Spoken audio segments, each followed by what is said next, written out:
यानी आप मजमे में बैठे हैं, मैं आपके बाप की तारीफें करे जा रहा हूं, मैं आपके खानदान की तारीफें करे जा रहा हूं, मैं आपकी जबान और लिसानियत की तारीफें करे जा रहा हूं, भाई आप तो खुशी होंगे ना। जिस चीज का ताल्लुक, ये भी अकीदे की तारीफ करना, यह भी हुब्बे ज़ात का एक मसला है कि मुझे अपना अकीदा सुन के बहुत खुशी होती है और दूसरे के अकीदे को बुरा भला कहा जाए मुझे उस पर भी खुशी होती है। और यही हाल वहाबियों में है। वहां पे कोई शिया को काफर कह दे, बुरा भला कह दे, वो खुश होते हैं, तालियां बजाते हैं कि आपने आज शियों को बुरा भला कह दिया। जब तक हम इस सोच से निकलेंगे नहीं, 70% शिया अब वो मुज्तहिदीन को बुरा भला कह रहे हैं, यहां वाले उनको बुरा भला कह रहे हैं। भाई एक मसला है मसलन तकलीद का। तकलीद वाक़ई वाजिब भी है कि नहीं, करनी भी चाहिए कि नहीं, एक सवाल, एक बिग क्वेश्चन है। लोगों को समझाओ, उनको इजाजत दो, वो आए तुमसे पूछें कि तकलीद होती क्या है। पिन आउट और पॉइंट आउट मत करो कि तुम नहीं करते तो तुम शिया नहीं हो। जब एक इंसान के जहन में सही मटीरियल है ही नहीं, उसने समझा ही नहीं। यही काम अगर रसूल 13 साल मेहनत करने के बाद 60 लोगों को मुसलमान बनाया, अगर पहले ही दिन इस्तिकामत न दिखाते, कल की तकरीर जो रहबर मुअज्जम ने की, यही तो जुमले थे।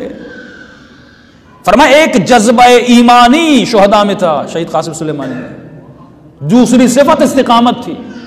बहुत सारे ऐसे लोग हैं जिनमें जज्बा ईमानी इस्तिकामत नहीं होती। 2 दिन के लिए जेल चला जाए, 2 मसाइल आ जाए, 2 परेशानी आ जाए, इकोनॉमिकल क्राइसिस आ जाए, ये दीन को छोड़ देता है। इस्तिकामत नहीं है। इस्तिकामत का मतलब क्या है?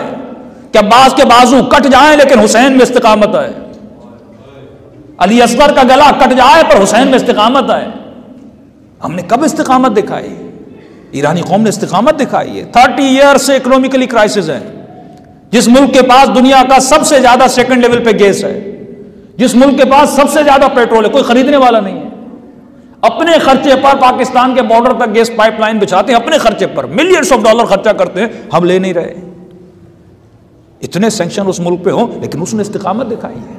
पाकिस्तान में अगर कल्चरल हमले होते जितने ईरान पे हो रहे हैं, यानी कल मैं मजलिस पढ़ के गया, आज दूसरी मजलिस पढ़ा, 24 घंटे गुजरे, इन 24 घंटों में तकरीबन 2500 घंटे ईरान पर कल्चरल हमला होता है। 2500 घंटे। बच्चों के लिए अलग कार्टून बनाते हैं, जवानों के लिए अलग फिल्में बनाते हैं, खवातीन के लिए अलग फिल्में बनाते हैं। उर्दू में कितने चैनल है जो दूसरों ने आपके लिए बनाए। एक यहूदी है जिसने 21 चैनल सिर्फ ईरानियों के लिए बनाए, और वो अपनी खुद तकरीरों में कहता है मेरा मकसद ही है कि मैं ईरान का फैमिली सिस्टम तबाह कर दूं, बर्बाद कर दूं। और तबाह हो गया उनका, काफी बर्बाद हो गया उनका फैमिली सिस्टम, क्योंकि मीडिया का मुकाबला करना बड़ा मुश्किल होता है। उनकी अपनी हुकूमत कितना खर्चा करती है। पाकिस्तान एक पीटीवी को हैंडल नहीं कर सकता। ईरानी हुकूमत 22 चैनल खुद बनाती है अपने लोगों के लिए। बच्चों के लिए अलग चैनल बनाती है, जवानों के लिए अलग चैनल बनाती है, मजहब दीन वालों के लिए अलग चैनल बनाती है, कुरान जिनको पढ़ना है उनके लिए अलग चैनल बनाती है। इन्वेस्ट करने वो अपने लोगों पर। सामने एक दुश्मन है जो 2500 घंटे कल्चरल हमला हो रहा है आप पर, लेकिन हम तो मुफ्त में कहते हैं आओ हम पर हमला करो।